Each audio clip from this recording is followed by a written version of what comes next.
All right, guys, welcome to another episode of Raising the Wild Ones podcast. I'm Dustin, one of the redneck theologians here, and today, what we're going to be talking about? I think, technically, this episode qualifies as a farmer's guide to church history? ? I think it is. I'm going to call it a farmer's guide to church history.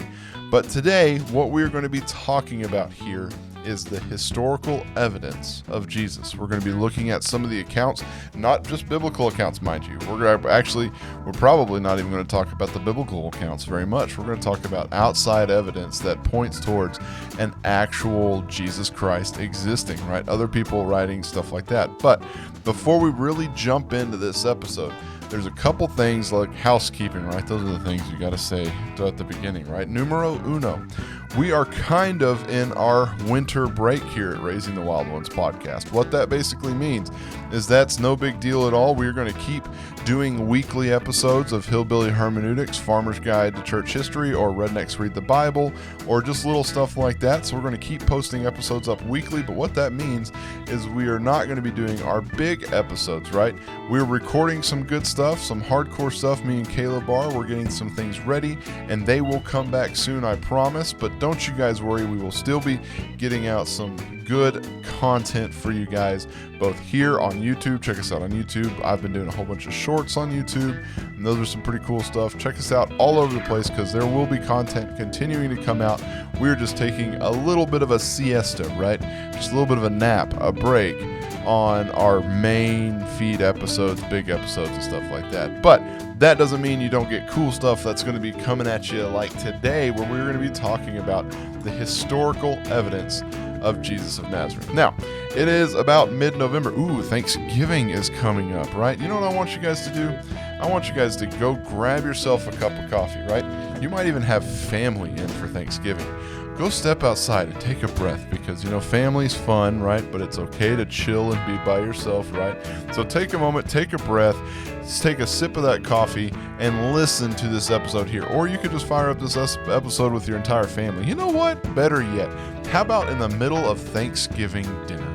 You pull out your phone and you start this episode and you're like, family, here, listen. Boom. This is going to be like 15, 20 minutes where they're listening to this podcast. And you know what? They're obligated to because it's in the middle of Thanksgiving dinner. May not be the best thing for conversation starters, but hey, it's an option. So take a listen here as we dive into this episode of Hermeneutics, Farmer's Guide to Church History, as we look at the historical Jesus. Now, number one, we are going to start by talking about some Roman historians that talked about Jesus. Yes, that is right. We have different accounts that talk about Jesus, right?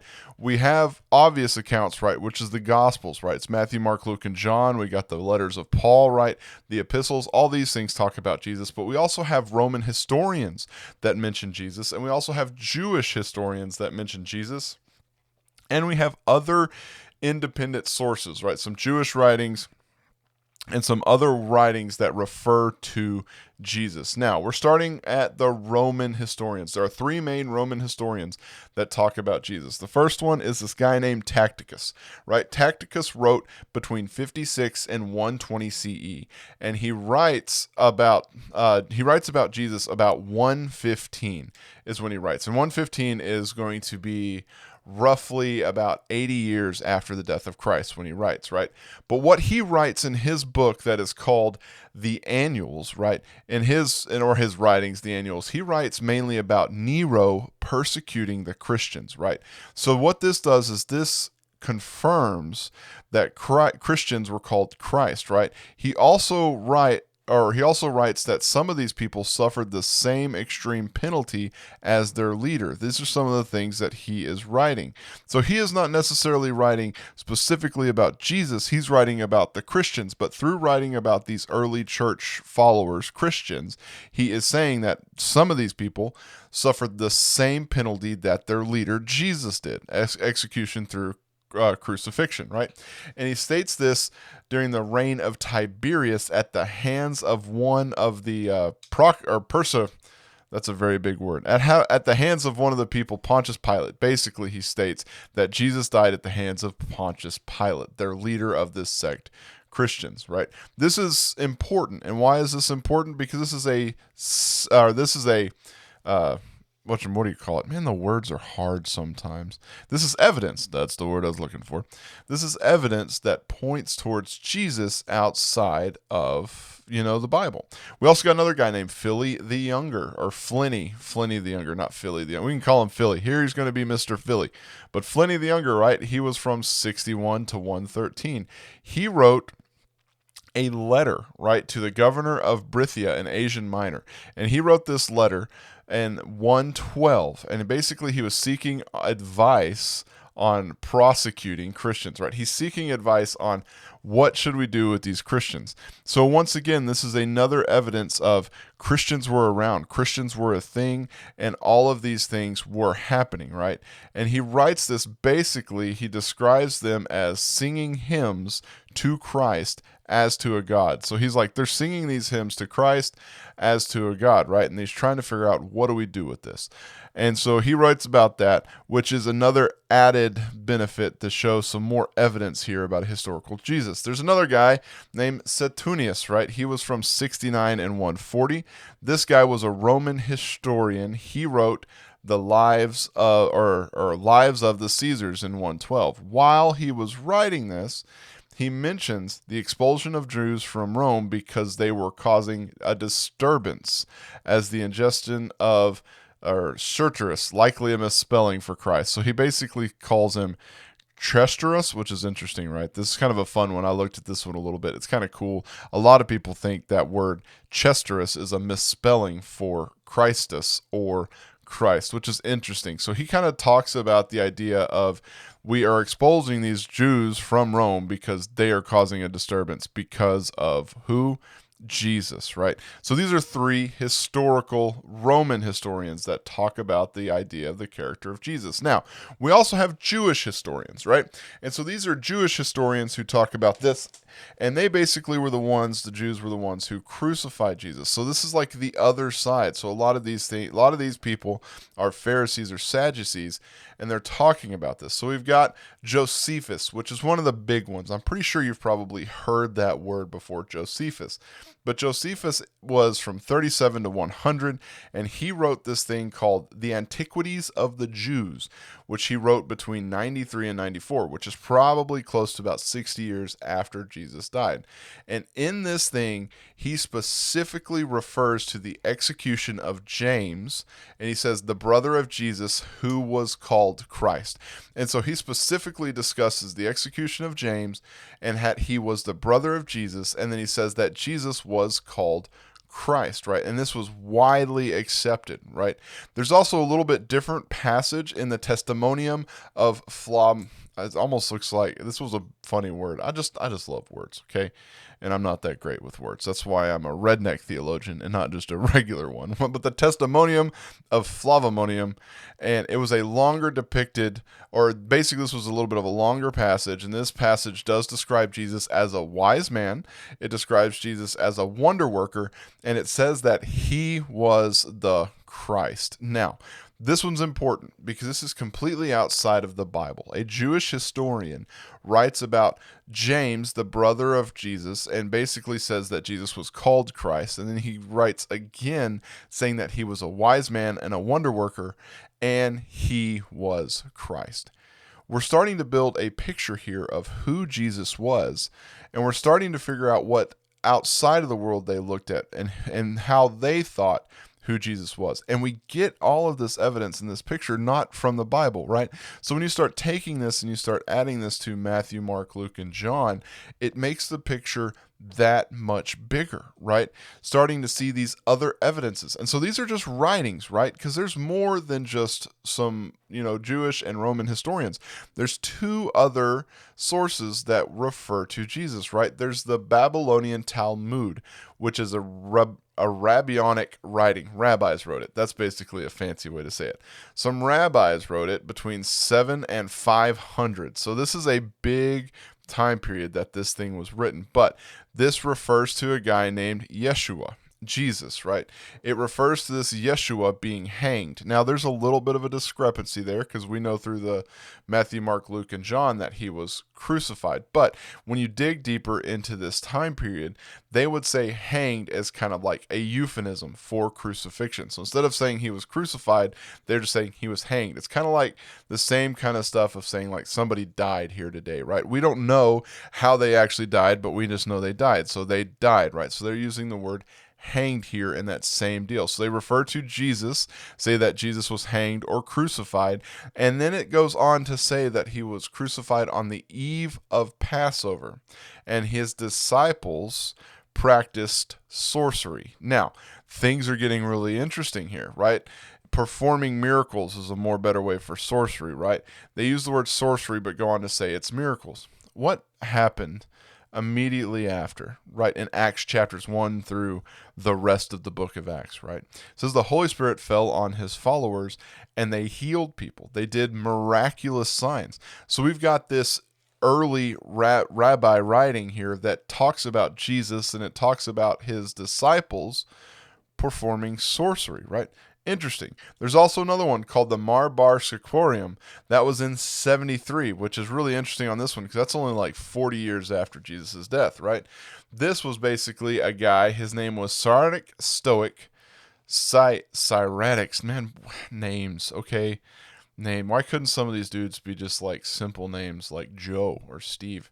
But Cyratic Stoic, he was a philosopher who wrote a letter to his son. So this is a philosopher who wrote a letter to his son, and basically he was talking about the persecution of the Jews and the martyrdom of a wise king, referring to Jesus. So this isn't even a historical text. Most of the things that we have been discussing up until this point have been historical texts that were written to help history, right? This is simply a letter that a philosopher wrote to his son. And in this letter, the philosopher basically was like, hey man, these people, the Jews, they killed the wise king, referring to Jesus, which is just really interesting to think that, yes, people are talking about him from a historical context, but that's basically like a phone call today for us, or a text message, right? It's this other side of communication that we have evidence that there was Jesus. It's like this guy just wanted to text his son and go, hey man, you hear about those Jews? They killed the wise king. And so we got this writing that we have found in 73, right? Which is just a little bit after Jesus' death, that refers to the death of Jesus. Now, why is all of this stuff important? Okay, a lot of this stuff is important because we've got Matthew, Mark, Luke, and John, which detail the events of Jesus, right? It details what he did, it details his salvation, it does a ton of stuff, right? But if that is all we had and we didn't have anything else to go on, right?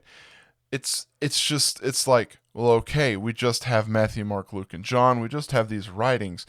But this was so big in the early period that other people were writing about Jesus because that's how important he is. So we talked about apologetics not too long ago and defending faith.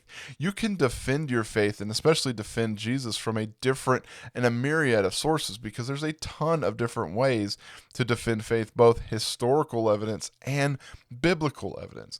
But there's also, on the same time, there's archaeological evidence to focus that Jesus was this Nazareth. Right. Now, there is no exact artifact that has been found that explicitly says Jesus of Nazareth was the Christ, right? We don't have an exact archaeological inscription in stone, but what we do have is we have a stone bearing the name of Pontius Pilate, right? And it was discovered in Caesarea, the Romans' governor. So we know that Pontius Pilate was a real guy, right?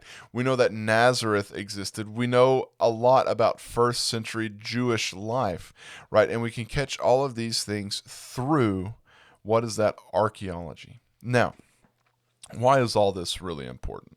And why even worry about it? Because did God intend for us to look at all of these different evidences to try to find a true historical Jesus? I mean, they're there. And so I would say, yeah, God does want us to look into that. But do we have to? The thing is that's really, really neat and interesting about this is what this shows, at least to me, is this shows in the historical context that Jesus was important. right? He wasn't just a person. He wasn't just a prophet. He wasn't just a solitary guy with some followers. But in the historical context, Jesus was important enough that people were talking about him.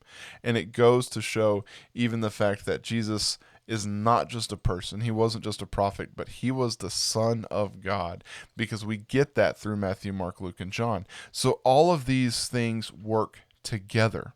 And all of these things work together to build a picture of Jesus that proves his existence and proves the fact of the existence through the Bible and proves the existence of a lot of different things, even through the New Testament. I was told a long time ago, and I'll kind of end you with this story. And what I was told a long time ago was talking to a guy about archaeology, is what we were talking about. And I was talking to this guy about archaeology. He said, Dustin, did you know that most archaeologists, especially in the Middle East, use the Bible as a way to try to find some of these ancient cities? They use the Old Testament, they use the New Testament, they use the Bible to try to find it.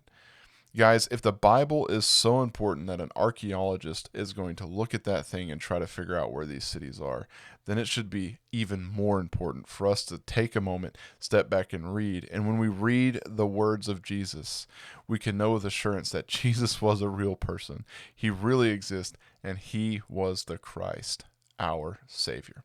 And that's why it's important to look at some of this stuff. So I thank you guys for listening to this episode of Farmer's Guide to Church History. I hope you've enjoyed it. I hope I haven't butchered names too bad. I know I already have. I already have butchered names real bad. I know that for sure. But I just thank you guys for listening. Remember, we're on a short little hiatus at this exact moment. We will be back in a couple, 3-4 weeks, maybe at the first of the year, right? We're coming up to December, take a couple weeks off, trying to get some stuff figured out. But we will be back with awesome episodes because, man, we've got some cool interviews lined up with some pretty cool people, and we're excited about those bad boys. But just let us know what you thought about this episode. Tell us what you liked about this episode, all right? Send us emails, send us comments, messages, all this kind of fun stuff. Go to YouTube, click the video right here, and comment under the video if you have a question about it or a comment, or you want anything there us to talk about or us to talk about later. So do that, right? Follow us on Instagram, social media, all that kind of fun stuff, right? And also, as always, making a podcast, it's not cheap, right? We would love to have your support to help us continue making Raising the Wild Ones a thing, to continue going on doing this stuff, because me and Caleb really enjoy doing this, and we want to continue to do this for many years to come. And how do we do that? Man, guys, we do that with your support, and we do that with your support through, primarily right now, Patreon. We also got some other stuff like on the horizon, maybe some ideas. Lindsay, my wife over here, she always comes up with really cool ideas for stuff to sell. She was just telling me the other day about some really cool ideas for like core cutting a piece of wood and doing some stuff to it, right? Yeah, I would totally be the one doing that, which is totally fine. Lindsay's the idea person. I'm the one that just kind of tries to make her ideas come true, right? But we've got some cool stuff coming up, some other ideas. We got shirts and all that kind of fun stuff, some merch. Be sure to support us in any way you can. And if that support is with just a like, we thank you guys so much for that like. If that support is with a Patreon donation or whatever, we thank you guys so much, because we know that your support is utmost and the best. And so we thank you guys for all that you've done and all that you're going to do. And just continue to spread the podcast. Tell somebody about this podcast at Thanksgiving dinner. I dare you. Dustin dares you right now, during Thanksgiving dinner, during the awkward pause while everybody's cutting the turkey, or what if your turkey's dry, right? I'm just going to say it. Sometimes turkey's dry. During that awkward pause while everybody's eating that little dry piece of turkey, just go, have you heard about Raising the Wild Ones podcast? Who knows? It may go well. It may not. But give it a shot. So thank you guys. And stay tuned for more coming up. Let me know what you want to hear next here on Farmer's Guide to Church History with Raising the Wild Ones podcast. Hey Wild Ones, do you love what you've been hearing? Our deep dives into theology, Bible stories, and the Word of God? If so, we need your help. For just $6 a month, which is less than a cup of coffee these days, you can join our Patreon community. It's a simple but powerful way to support our mission of sharing the gospel with as many people as possible. And when you join, you'll get some awesome perks like early access to episodes, detailed show notes, and even biblically accurate coloring pages you won't find anywhere else, trust me. Plus, we're giving 10% of everything we receive straight to missions, so your support goes even further. So click the link below in the show notes and join us on Patreon today. Let's keep raising the wild ones together.